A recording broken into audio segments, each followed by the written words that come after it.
Hey guys, what's up? This is The Revolutionary. It is my first video on my channel, my new channel. You may know me from my YouTube channel, Darius Burke. I'm a filmmaker, independent filmmaker, and I just wanted to start a channel talking about my political views, which are anarchism. Today we're going to talk about an interesting topic, and right here I have Noam Chomsky's On Anarchism.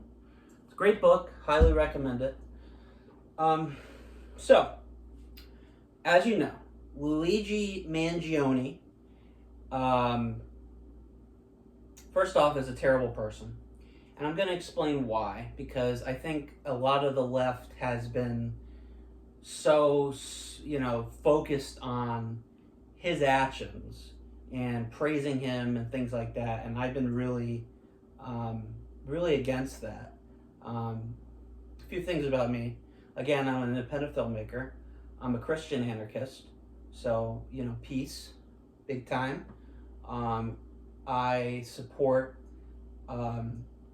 anarchist resistance through nonviolent means, nonviolent civil disobedience, such as sit-ins, occupations, tree sittings, things like that, and stuff like that.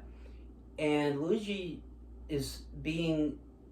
unfortunately is being praised too much in the last couple months, and it is very disappointing to hear it from the left. First of all, the people praising him are not leftists, are definitely not anarchists, and they don't fit in what anarchism is.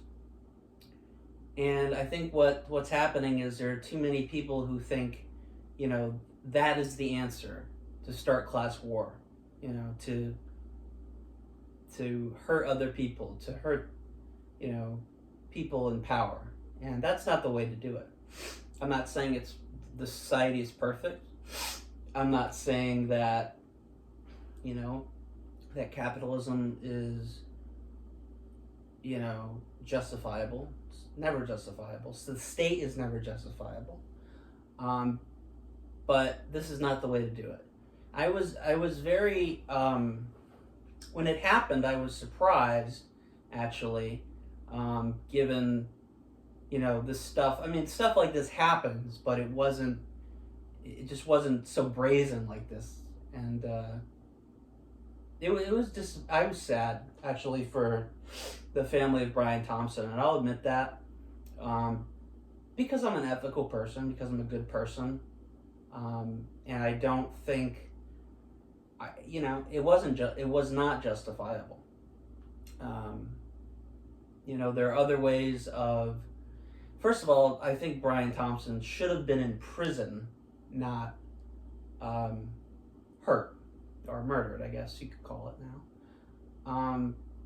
That would have been better, because, people like that, screw people out of their money, and big insurance companies and things like that deny the sick coverage, or are sick people, and they're only thinking about money and greed and things like that. And I'm not saying all rich people are like that. I think there are a lot of decent people. And again, this video, I didn't mention this earlier in the disclaimer, but this is gonna drive the so-called leftists insane. But personally, I don't care, because I don't view myself as a part of the left or right. I consider myself a centrist.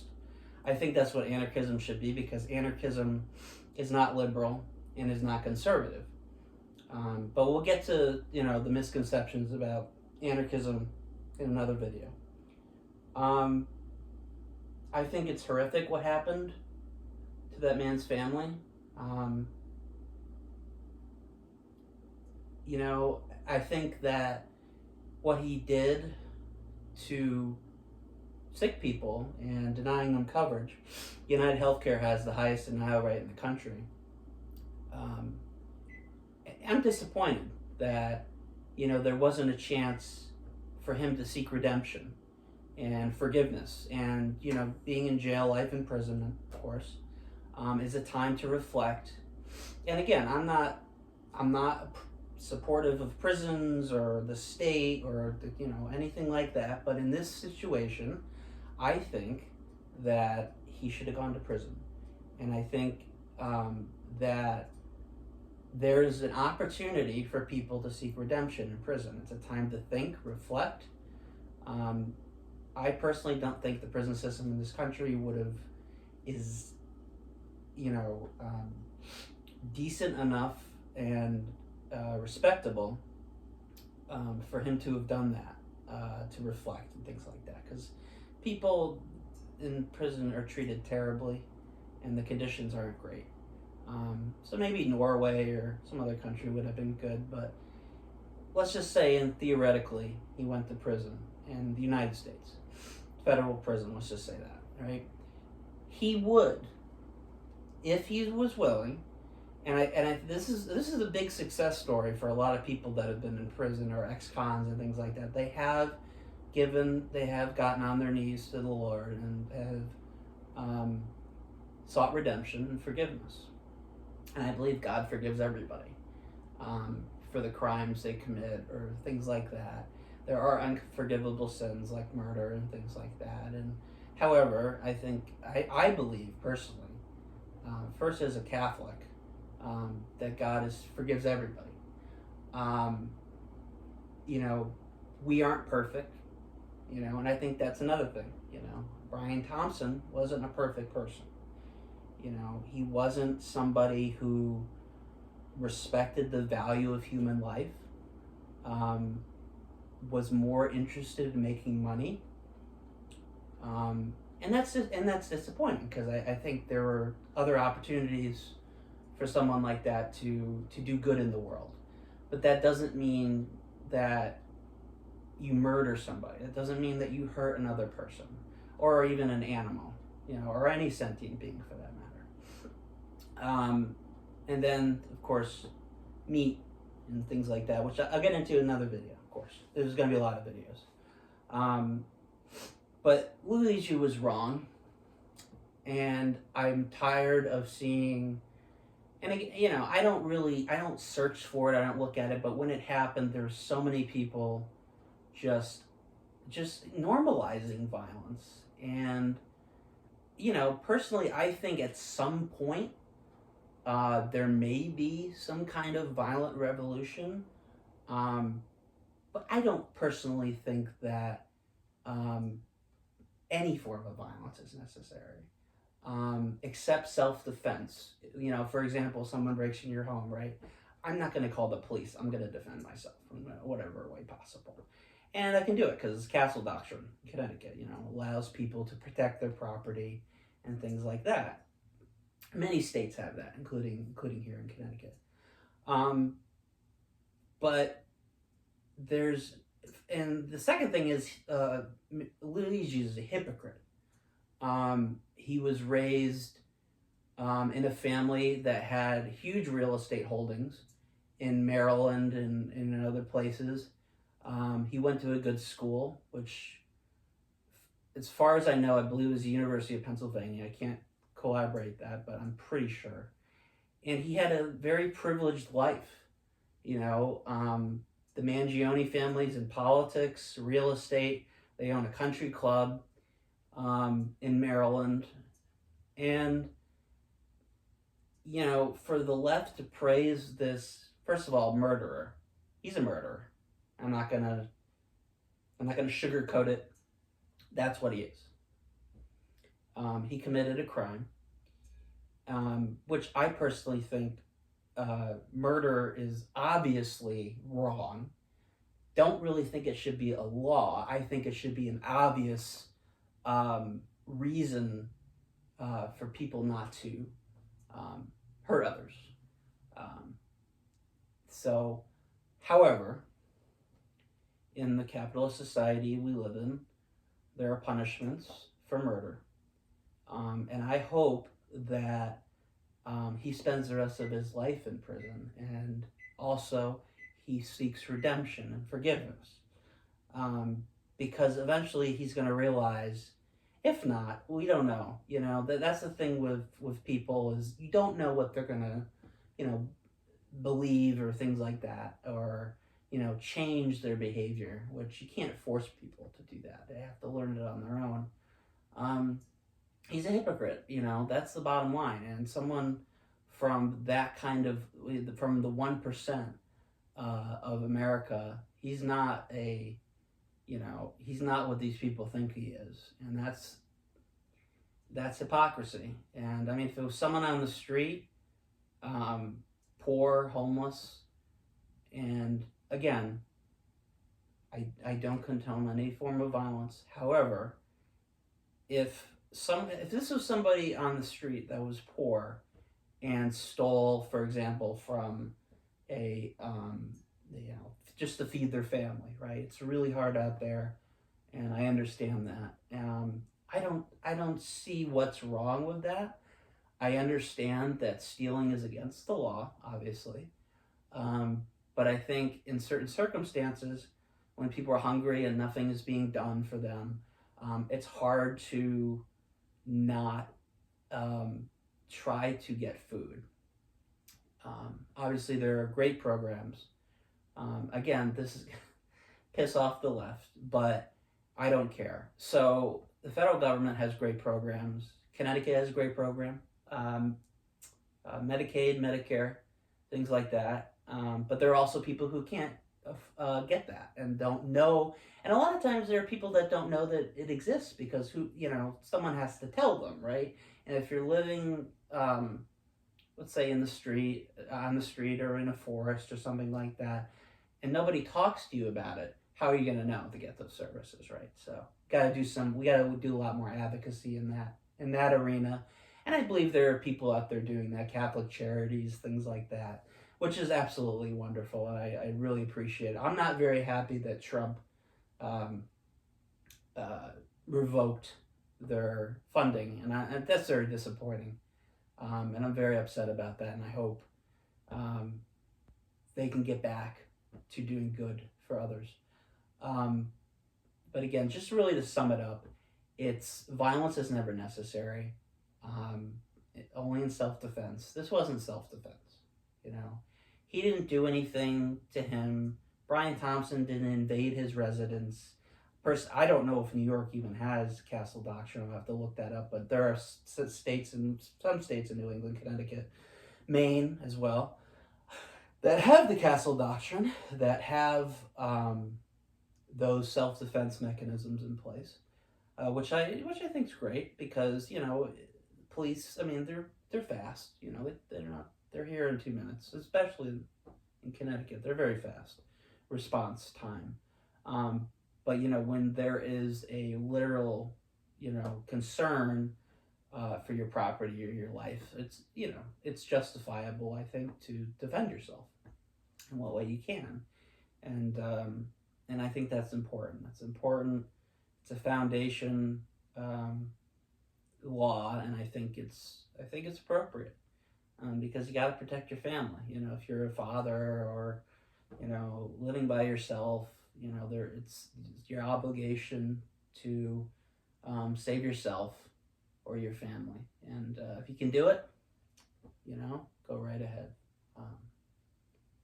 But those are extreme situations, and those are situations that rarely ever happen, especially around here. Very rare. I don't think it will ever happen. I don't know. But it's a very good environment, a good neighborhood, good people. I personally don't think it'll happen. But just, again, for other people. But yeah, so it's violence against someone like that is totally unacceptable. It doesn't further a cause. It doesn't start a class war. It didn't do that, of course, obviously. And right after that happened, I think it was a few weeks after that happened, people started in New York City, started putting flyers up for, just ignore that, that's my heater. people started putting flyers up of billionaires, of other companies, and their addresses, and I thought that was very inappropriate. You know, people have families to protect, people have their lives to protect, and doxing someone like that is really unacceptable in any circumstance. I mean, you know, it's abuse, it's defamation. Um, and again, you can dislike this, you can dislike the system. It's not perfect, um, but there's no reason to hurt other people in pursuit of a better world. And this is and I just want to mention Chomsky, amazing guy. My family introduced me to him. Amazing guy.